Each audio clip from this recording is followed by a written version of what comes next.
1980s. A part of this advancement concerns women of Bangladesh. According to World Economic Forum, Bangladesh now ranks second in gender equality in Asia and first in South Asia. And as per Global Gender Gap Index, Bangladesh's position is 47 among 144 countries. It is to be noted that this advancement in women's status has taken place over a decade or so. That is the period during which Sheikh Hasina has been leading the country as Prime Minister. Women empowerment is one of the 10 special projects of Sheikh Hasina which are monitored under her direct supervision. It should also be mentioned that all these perceptive projects had their inception in 2009, that is 1 year into Sheikh Hasina's second term. In 2011, National Women Development Policy was formulated and adopted for immediate implementation. This was the first ever such a policy in Bangladesh. But this policy had its beginnings in 1997. The 2011 policy elaborated and adapted many points to the changed circumstances. This policy has 22 objectives and 25 sectors for implementation. When made public, this policy, although welcomed by progressive elements, drew sharp ire from the obscurantists who mounted anti-establishment scathing attacks. But Sheikh Hasina, known for her firmness and tenacity of purpose, could hardly be deterred. The women development interventions of government have been as per what was outlined in the 2011 policy. As indicated in the conceptual context, education is the prime catalyzer in women empowerment, and accordingly, this sector receives priority in women development policy. Some innovative steps to expand the base of education include free education, stipends for girl students, distribution of about 35 crore free school textbooks and free tiffin at schools, etc. The distribution of free textbooks in such a huge number is nowhere to be found across the world. Bangladesh is the pioneer. Moreover, all educational institutions, starting from the primary level, have now separate washrooms for girls, an arrangement made for the first time under Sheikh Hasina's government. Computer literacy, promoting internet usage, has been an advance for both man and woman under the Digital Bangladesh project. While attracting increased number of girl students to education, the number of women teachers, especially at the primary level, has been increased over the years through women-friendly recruitment policy. Consequently, the present ratio of women teachers at this level is more than 60%. The result of such well-conceived policy interventions is manifest. A gender equality has been achieved at the primary and secondary levels. Not only that, girl students are outdoing their gender counterparts in final examinations at the primary, secondary, and higher secondary levels. A phenomenon that has certainly to do something with the positive milieu that girl students find themselves in now. In 2008, the ratio of girl student admission at the primary level was 57%. In 2017, the ratio rose to almost 96%. The present ratio of girl student at the primary level is 51%, while at the secondary level it is 53%. Some primary and secondary schools have girl students who outnumber boy students. Over the last decade or so, the dropout rate of girl students has decreased by 10%. During the same period, the girl student induction in the technical education has risen by nearly 44%. In a nutshell, it can be said that the girl-woman educational scenario, as is observed now, is not what it was even a decade ago. There has been spatial, quantitative, and qualitative changes. In women development and empowerment, women's financial solvency and self-reliance are salient. Facts recognized as in the above quoted interview by Sheikh Hasina herself, and her measures have so far not fallen short of achieving this goal. In 2007, participation of women in the labor market was around 29.2%. In 2017, this percentage was up to 36%, which in South Asian context, this was a remarkable progress. It is estimated that over the last one decade, more than 2.3 million women have entered the labor market. In 2010, women workers totaled about 15.2 million. In 2016 and 17, the number rose to 18.6 million. At present, over 4 million workers are engaged in the ready-made garment industry. In 2010, their minimum salary was Taka 3,000. Now they get Taka 8,000. The agriculture sector has also been drawing increasing number of women workers, and this is because of certain incentive-based policy initiatives. As of now, about 43% of rural women are found to be engaged in the fish farming sector. Moreover, about 60% women are working as fish farmers themselves throughout the country. To create women entrepreneurs is one of the main targets of the present government. And for these women aspiring to be entrepreneurs get loans at a low rate of interest. But of late, media reports have it that such loan capital is invested in unproductive sectors. Perhaps the entire process needs close monitoring by the concerned authorities. But thanks to the Joyita Foundation, a government-sponsored and monitored organization, 18,000 women entrepreneurs are patronized across the country. At present, direct election is held at the reserved women seats at the local government level. There is provision for the post of Upojila Vice Chairman for women.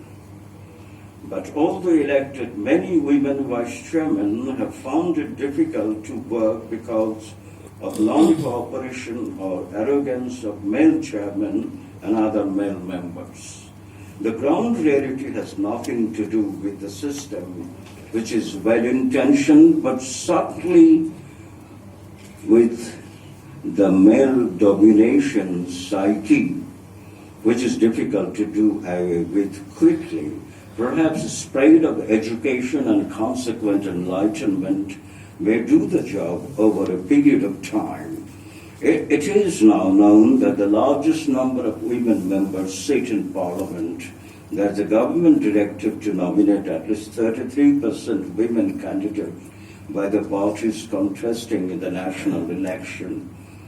But as is observed, parties flout such a directive, which again has something to do with the social psyche of male preponderance.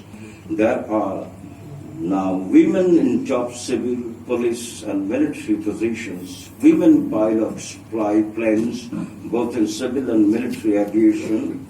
Girl football and cricket players earn laurels abroad to return home triumphantly. Even women police and military personnel now work hand in hand with their male counterparts in the UN peacekeeping forces.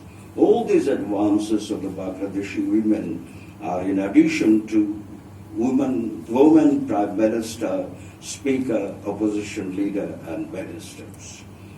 Working women are entitled to 6-month maternity leave. In 2010, maternal death at childbirth was 242. In 2016, this number came down to 176. The number has been coming down more in the recent years. And since then, the number has been steadily decreasing. The community clinic numbering 16,000 across the country is Sheikh Hasina's personal innovation, and this has been ostensibly to reach medical services to the poor and grassroots people. About 80% of the service takers from these clinics comprise women and children. Moreover, 13,000 maternity centers and 30,000 satellite clinics are in place to render health services to mothers and children.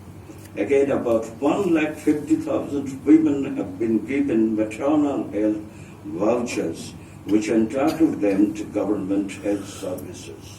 A remarkable news is that poor rural women can now deliver babies at community clinics free of cost. Over the period, Sheikh Hasina's government has been in power. Sectoral allocation for women development in annual budgets has increased steadily. And I skip over this section because this is purely mathematical. I don't like to harp on that. Rampant and ubiquitous violence against women is now a major social ill in Bangladesh. This social ill may be linked to a deep social malady, abated by lack of proper governance. In an overall context, it is pertinent to say that the impressive strides in economic advancement and apparent signs of women's politico-administrative empowerment are mismatched by the state of society wherein women are found to be now the most endangered species. Women in Bangladesh are unsafe and insecure even within the supposedly safe confines of their homes. Nothing short of a major social shake-up backed by a stringent governance may deliver us from such an anomalous situation. Sufficient or insufficient, Sheikh Hasina government has undertaken certain legal and administrative measures to salvage such a grim situation. The 2010 Act is slated to give women protection against family violence. Moreover, as supplementary measures, there are national helpline for violence against women, divisional one-stop crisis center and trauma counseling center for women seeking assistance in distress. The government led by Sheikh Hasina has provided 3 latest good news vis-à-vis women's rights and empowerment. As per the direction of Prime Minister, the relevant ministry has now been working on how to ensure man-woman equal rights in paternal property. With reference to Muslims, this move goes against the law of inheritance as provided in the so-called Sharia law. So, by implication, the egalitarian revolutionary move is directly in conflict with the conservative religious sentiment owned by obscure interests. But little do we know that the Sharia law does not originate out of Allah's commandments as enshrined in the Holy Quran. On the contrary, this law is a masculine figment of imagination portrayed as sacrosanct as Allah's commandment. Had it been a godly creation, there would have been a one indivisible Sharia law throughout the Muslim Ummah. As it is, the Sharia law is as different as there are different Muslim countries. thus insisting on the Sharia insofar as it relates to the so-called Muslim law of inheritance is to all intents and purposes a male chauvinistic fiat to ensure women's subjection. However, it cannot be denied that the directed task is an uphill one, and the person so tasked would have to be well informed about the pristine provisions of Islam as contained in the Holy Quran and unquestionable hadiths. Nevertheless, if ultimately accomplished, the task would have revolutionary ramifications insofar as women's economic empowerment is concerned. The second good news originates out of a High Court ruling, which directs that parentage of words should be indicated by mentioning both father and mother's names. Usually, the practice has been to mention father's name only. The High Court ruling is logical, in that etymologically the English word parents and Bangla word obhibavak imply both father and mother. By this change, women's parentage is legally recognized, thereby enhancing their social status. The third good news is also of High Court origin. In a ruling, the government has been directed to remove the term Kumari, that's virgin, from the Nikah-nama, Muslim marriage deed, and replace it with the word unmarried in the case of the bride. The court at the same time directed the authorities to amend the form to include the terms unmarried, widower, and divorced for the groom. Such a change may be interpreted as an enhancement of women's social status. In fact, such a change was long overdue. As it is, the marriage registration form for Muslims was designed during the Pakistan era, and no change was made in the form even after independence, save for replacing Pakistan with Bangladesh and the Mas state. The de-Pakistanization move is thus in keeping with the spirit of the state that was born through the Liberation War.